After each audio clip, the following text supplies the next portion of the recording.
everyone. Into the second day of this edition of EVCon India, I, on behalf of Blue Circle, would like to take a few moments to thank all our esteemed partners for putting their shoulders to the event. A special thanks to our main sponsors, Lognan Materials and Hero Electric, knowledge partner Alvarez and Marcel for creating the white paper, investment partner Indian Angel Network for co-authoring the Startup Ref program, accelerator partner Huddle, and real estate partner JLL. It's been an absolute pleasure working with their teams and getting their valuable support. Also, a big shout out to all my team members for working all the hours to pull this off. Thank you also to our distinguished audience for joining us, most of whom are CEOs, CXOs, and senior leaders. Many among them are our members and are repeat visitors to our webinars. This is very encouraging and motivates us to provide even higher levels of dialogue. For those of you who are new with us today, India-based startup Blue Circle is the world's first sector-specific opportunity and knowledge exchange networking app for business leaders. It is somewhat like the sector-specific LinkedIn for senior leaders, a space to have meaningful conversations, connect with over 15,000 plus rapidly growing community of like-minded leaders from India and across the globe, exchange high-quality curated content, and access business opportunities across 20 sectors such as e-mobility, renewable energy, etc. Those leaders among you who are interested, please do join us. Coming to today's discussion, it is a privilege and a pleasure to welcome Manos, our distinguished keynote speaker who is handpicked because of the Think input and the rich experience he brings in. A little bit about Manos. He has over a decade of experience within the electric powertrain development industry, having held various engineering and management roles in companies like Arrival, Jaguar, Volvo Trucks, and Semcom, has a wealth of understanding on state-of-the-art EV PT development. Currently, Manos is the founder and CEO of Talos Technology and Talos Mobility, a pair of companies that develop, design, and deploy electrical vehicles and systems for Tier 1 OEMs and other industry customers. Now, I request Manos to please begin the session. Before that, the topic which will revolve around, which we will talk about today, is e-mobility as a service. What is EMAS? How does it optimize the usage of the vehicle? Why is it here to stay? Over to you, Manos. Hello. Thank you very much, Kutam, for the introduction. Hello to all of the audience that you can see us online. The background of myself, I am an electrical engineer. I have started many companies in the past, and my latest venture here is Talos Electromobility. So with Talos Electromobility, what we are trying to do is we are trying to develop the concept of e-mobility as a service. And e-mobility as a service is something that something that we see that is going to come in the future, and it's going to be really, really the prevailing way of deploying and utilizing assets. The main idea behind the e-mobility as a service that we design is that from the knowledge we have in the industry and from the knowledge of electric vehicles, we understand that the main criteria for an electric vehicle to be commercially viable is to do a lot of kilometers per day. Basically, to have a lot of usage, a lot of utilization through the day in order to be able to let's say, compete with the internal combustion engine vehicles. So the moment that you do a lot of kilometers per day, you're saving a lot of fuel, and then the whole business proposition becomes much more solid for the electric vehicle. And that is without any, subsidies, any help from the state, any programs, nothing that would add some additional points to the electromobility. We are talking about pure market-driven dynamics here. And what we have achieved with Talos Mobility is that with the way that we deploy our electric assets, we make this reality. We make the electric mobility be cheaper for everyone from the first day due to the way we utilize the assets. So let's go to the gist of it. So what is Talos Mobility? So in Talos Mobility, we have developed an all-in-one solution for last mile delivery companies. What we do is we offer a bundle of e-mopeds, like electric two-wheel vehicles, a custom high-tech delivery box, and then a telematics and tracking software device. And all of that is on a subscription service package. Now, the subscription and the service is the main words here, because what we found out from our experience, the two main barriers to entry for any participant in the electric vehicle space is, first of all, the capital expenditure. So they're electric vehicles are much more expensive to buy, but then they are cheaper over use, as everyone would probably know in this audience that is expert on electric vehicles. So the first barrier to entry is the capex requirement. The second barrier to entry is the familiarity with the technology, because for ourselves that we work 20 years now in the electric vehicle space, it's very understood, but for someone running a pizza shop or someone that is delivering groceries, electric vehicle technology is not that familiar. So they're afraid of the technology and they need a lot of help to take them the jump and switch. So what we do with Talos Mobility, we take all of these fears out. So we offer the electric vehicle with all of the software and the package around it to operate it that we have developed from the day one, with the option of just paying in the end of the month after you have worked with the vehicles and you have made money. Effectively, what we realized is we make it very easy for our customer to join the electric vehicle movement, to try the electric vehicles without them being, committed to a big sum of money. Because if they had to buy their own asset, they would have to commit a big sum of money. But now with our asset, they take the asset, they work for a month, they work for 2 months, and usually they come back after 2 months and they're like, I like it, I'll keep it, and it works for me. And all of the additional services make it really, really important to have your service. So in this presentation, we're going to see a bit more in detail what is the mobility as a service. Number two, what is the software that we have and the additional products in the mobility as a service concept that we have developed. Number three is how a turnkey solution can lead to operational excellence.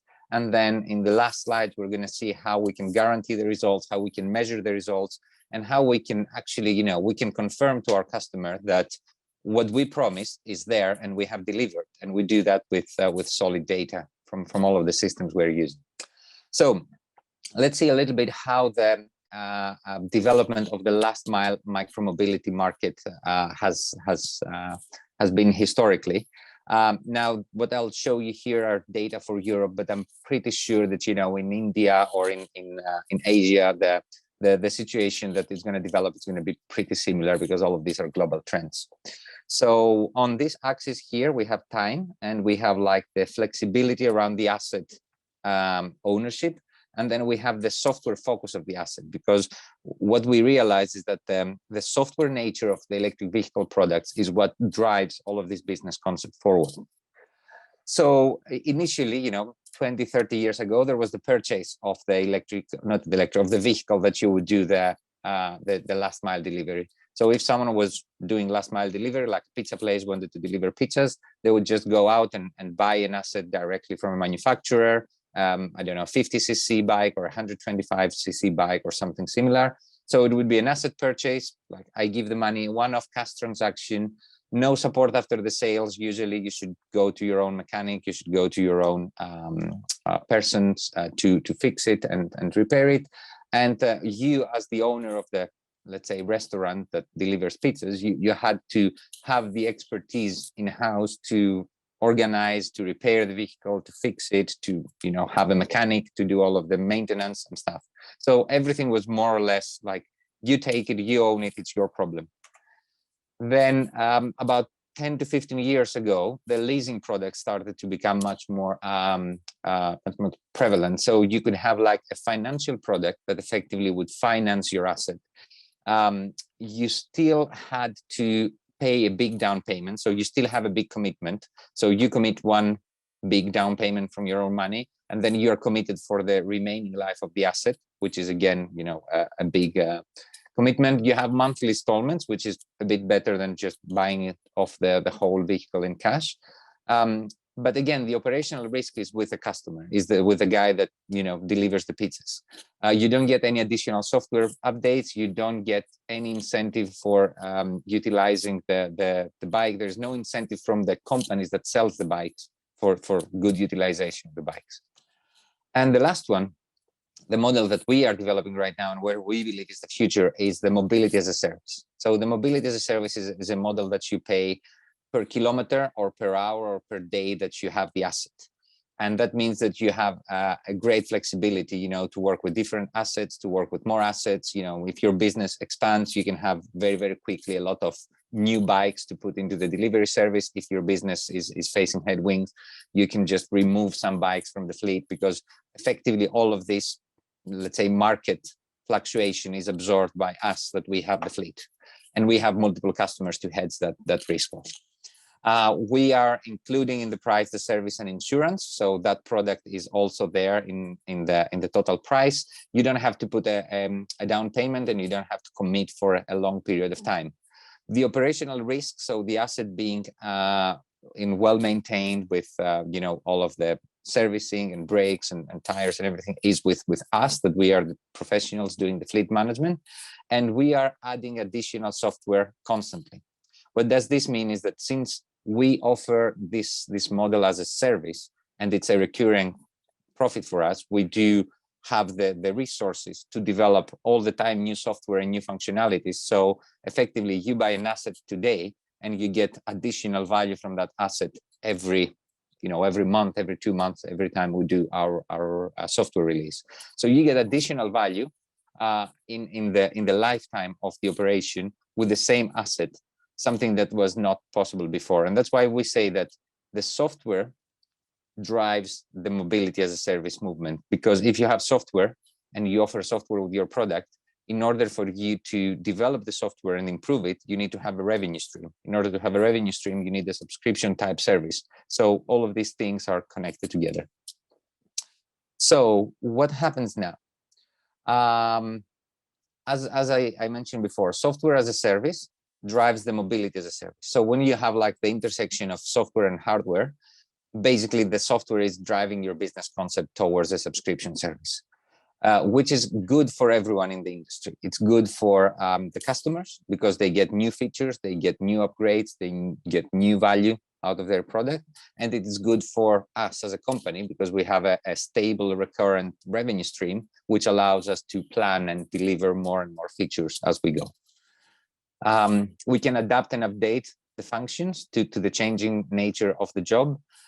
So there are, like, for example, different models of operations for different startups. We work with startups on the quick commerce, the 15-minute delivery space, and they have very specific requirements on how they want to get their orders, how fast the orders need to be executed, how you route the orders through the city. So this is something that, while we had the same hardware, we were able to adapt our software to fit that business case. At the same time, we have like customers like restaurants, like pizza places, that they operate in a hub and spoke model, a model that is more like traditional pizza delivery model, which doesn't require this additional software that the quick commerce or the quick grocery business requires. So in all of that, we're having the same fleet of hardware bikes, but we have different software functions and we fit to different customer segments, just because we are flexible with the software. And the last bit is that we have centralized software development. So if you are a place, let's say a pizza restaurant that you deliver pizzas, you cannot develop your own software to make the pizza delivery process more effective, because it's probably too expensive for a pizza place to do that. But since we have a lot of customers in that area, and we have, like, let's say 20 pizza places that they are in need of a specific function on the software, then we develop the software and we push it to all of them at the same time. So yeah, it's much more effective, let's say, due to the economies of scale.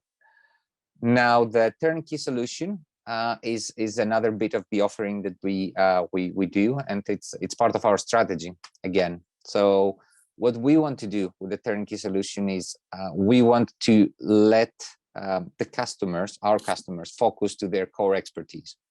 And for us, our customers, they are not electric vehicle experts, they are not software development experts, they are not technology companies, they are like food and grocery companies.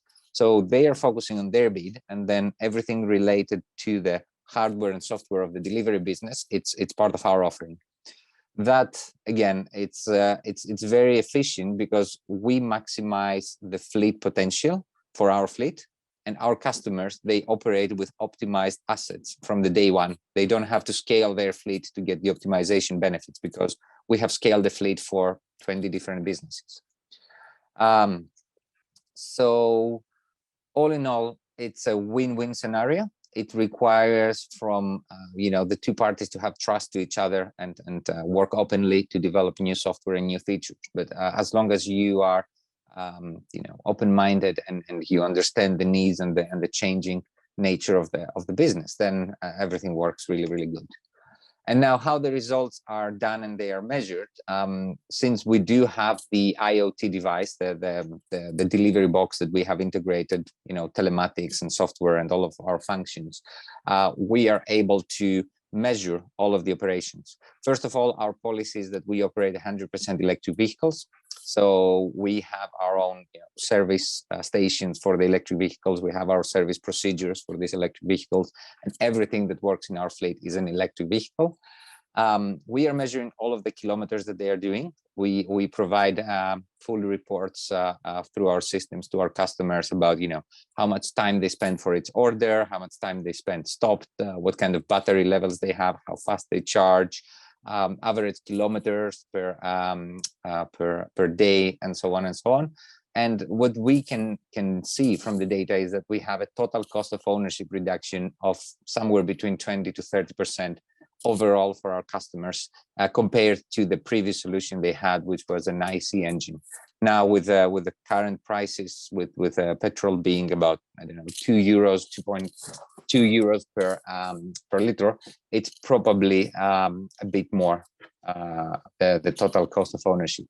And again, the idea is that since we have multiple customers, multiple vehicles, we can make sure that the vehicles are operating pretty much non-stop through the day. That means that they are racking a lot of kilometers. That means that we are saving a lot from the price of petrol. And of course, we have like measured CO2 reductions, because all of our kilometers are electric, and any kilometer we do, we are removing, let's say, a carbon footprint from the atmosphere. And this is how the whole solution looks like. I know that we have scooter manufacturers in our audience, and I would love to discuss with them about integrating their vehicles in our fleet. At the moment, we work with a European company called Silence, and we are adapting the Silence bikes to our business concept. We have our IoT device, as I said, the electric and the electric moped. It's our delivery box. We call it Talos Magic Box. And through this box, we can control, the advertisement that we play on the box. So we have like a mobile advertisement section in which you can play different messages on the box in the rear. We have the telematic device integrated also in the box, and we have also food conditioning hardware and software in the box to regulate, the temperature inside, to make sure that the deliveries are always in the right condition. When you transport food, you want the food to reach the customer with a specific temperature. So that's it for me. So that's the vision and the learnings we got from our company. So I hope I was clear enough. I don't know if you would have any questions. Gutam, I'm listening. Yeah, it was quite clear and thorough. I really enjoyed looking at it. We do have a few questions for you. I'll begin by asking the first one. So Yes. a question by a gentleman called Aman. He's asking, adding all the new types of micro-mobility vehicles which are being produced and brought to market today, with the existing options of cars, bikes, public transport, and pedestrians, will create a world of multiple transportation options. But the diversification of mobility makes it extremely difficult to organize and lead to the question of what's the right infrastructure. Yes, that is pretty much true. That is pretty much true. It's now for us, let's say it's a bit easier, the exercise, because we are dealing with the B2B segment. So we are dealing mainly with companies doing like professional deliveries, and in that space we have effectively three types of assets that we are managing in our company. We have electric bicycles, like normal bicycles with a soft box in the back of the rider. We have the two-wheelers of Silence, the scooters, and now we are discussing about integrating a three-wheeler, a tuk-tuk type vehicle in our fleet. So for us, that we have the requirement of a box to carry goods and food. It's let's say easier to understand how to navigate this mobility space. But for companies that are doing like commuter micromobility, that they have the kick scooters and the small scooters and all of this range, yeah, it's going to be really difficult to develop a single infrastructure. I think everything is going to be developed in parallel, because some solutions fit specific problems and some other solutions fit other problems. As long as you have a lot of different customer types, then the solutions that will develop will be multiple. Interesting. Great. So I'll move on to the next question. It's a question from Dharmesh. He's saying, how do you protect your revenue through EMAS? Do you charge there any security deposit? So the first thing that we do is we have access to all of the bikes remote. So if we want to stop a bike from moving or working, we have the ability to do that, and we have all of the tracking devices, so we can understand at any time where the asset is and what the asset is doing. So the asset unlocks only if the customer has paid the price for the day, for example. Now, one of the things that we realize that it's very hard to do is trying to understand the condition of the bikes and how the bikes are going to be, from one rider to the other. If there is an accident, if there is a scratch, that is something that it's really difficult at the moment to control. But what we are doing is we are developing through our app an AI image recognition bit that will be able to see the bike and understand, when you start the day, what's the condition of the bike, and when you finish the day, what's the condition of the bike.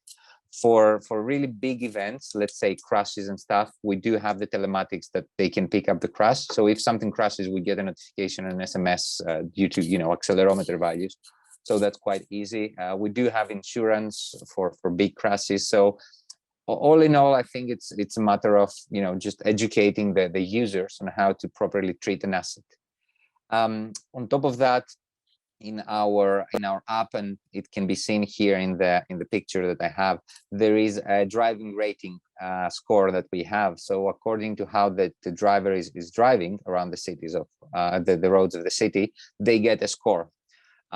Based on that score, they get a reduction or they get a penalty to the price they pay. So if someone is a very aggressive driver, and aggressive driving means that I put more stress on the brakes, on the battery, on the tires, I wear out the bike faster.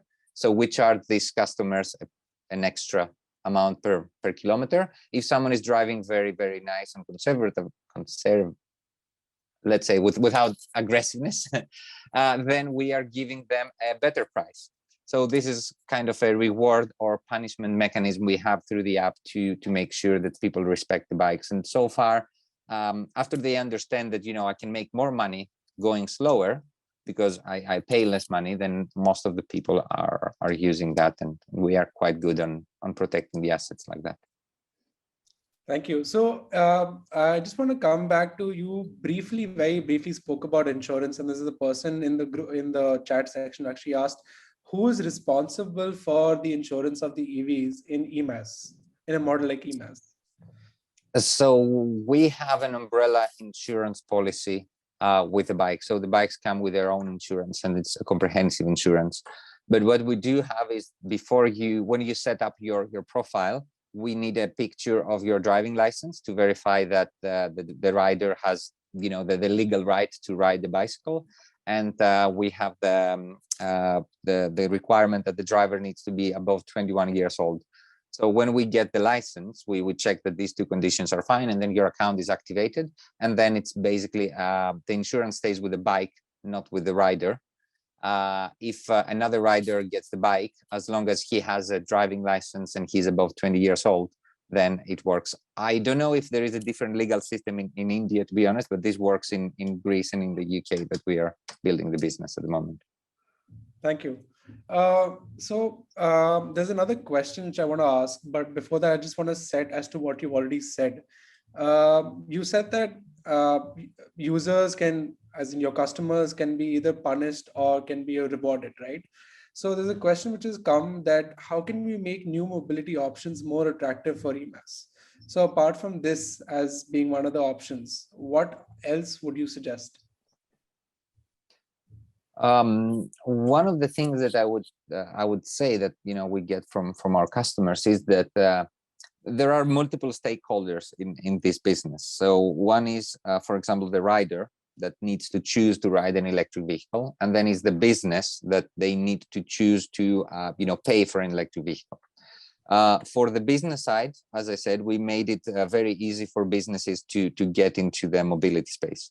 So I think in order to make it more easy for people to go into the mobility space, you need somehow to remove the high cost for electric vehicles on the start.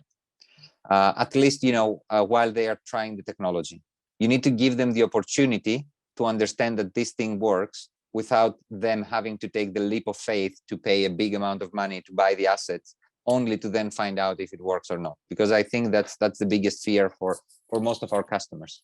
The moment we tell them that try it for a month, and if you don't like it, bring it back, no hard feelings, you pay 150 euros and then you're done, then they're like, okay, I'll try this.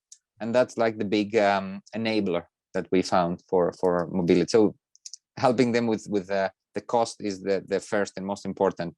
And then to make it more accessible to people, I guess, for the riders, you need to make them understand that this is better for you as well. So we get reports from people working, 10 hours per day, 12 hours per day with our bikes, saying that it's much more comfortable. I go back home and I don't have like pain in my ears, or I don't have all of this vibration that I see. So for them, they need again to try it in a safe environment and understand how better it can be. If you ask me, I don't believe we should have, at least in the delivery space, any petrol-based delivery vehicle in the next 5 to 10 years. It's just waste of resources. Fair enough. I just want to add to this because it reminded me of a story that as how a dog breeder gives a puppy to a house to just try it out. And initially the family may be neglected, but eventually they're just given because the puppy is so cute. So the moral of the story is that if you try it out, you might just get into it. So yeah, interesting. I'll come to the next question. Maybe you could give your perspective about from a European market. The question is, what initiatives are being taken by governments around the world for EMAS solutions? Yes. So at the moment, I would say that it's mainly the industry driving the mobility as a service solutions.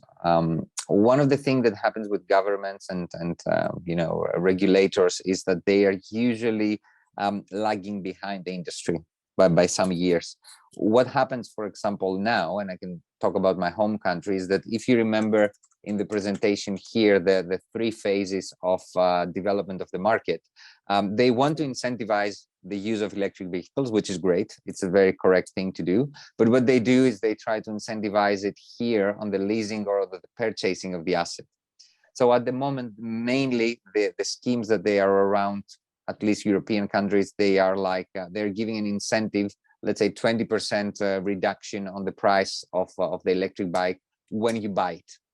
While what we are proposing as a mobility as a service is that that's a good start. It's definitely a good start, to help electric vehicles, and that was what Norway did. But if you want to develop the mobility as a service market, you need to give 20% subsidies into each kilometer driven rather than into each vehicle bought. Because let's get the extreme example. At this time, if I want to buy a Tesla in Greece, it costs £50,000 and I can get 20% off the state. So I'll get £12,000 extra for my Tesla. Great. I got an electric vehicle. But I drive the Tesla, let's say 10 kilometers per day. I go to my office, I come back, and then in the weekends, another 50 kilometers. So all in all, let's say 150 kilometers per week. So the state paid 12.5 thousand euros as a subsidy for me to do 250 kilometers a week. If you get this 12.5 thousand and you give them to the Talos mobility as a service scheme, we can buy, let's say, 3 electric mopeds that they do 100 kilometers per day. So we're talking about 700 kilometers per week, or let's say 600 kilometers per week because they don't work on Sundays. So at the moment, the incentives are given. It's great, but at some point in the future, the incentives should start incentivizing the usage and not the ownership of the asset. Interesting. Thank you. I'll move Actually, just to put a parenthesis here, Gutam, this presentation is a translated presentation that I did in Greece, and I did it in a conference with the person responsible for the subsidies in Greece, and it was specifically, you know, to show them that subsidize our usage because we can have a much bigger impact. So it was a presentation specifically around, you know, convincing lawmakers to see mobility as a service as a viable business concept first, because at the moment is very novel, it's very new, it's very untested. So when if, for example, you know, the legislators are starting to subsidize the mobility, then all of this mobility as a service concept will just be much more economically viable, you know, in a day. All I can say is I'm glad that Rajan chose a question very close to your heart. Thank you very much, Rajan.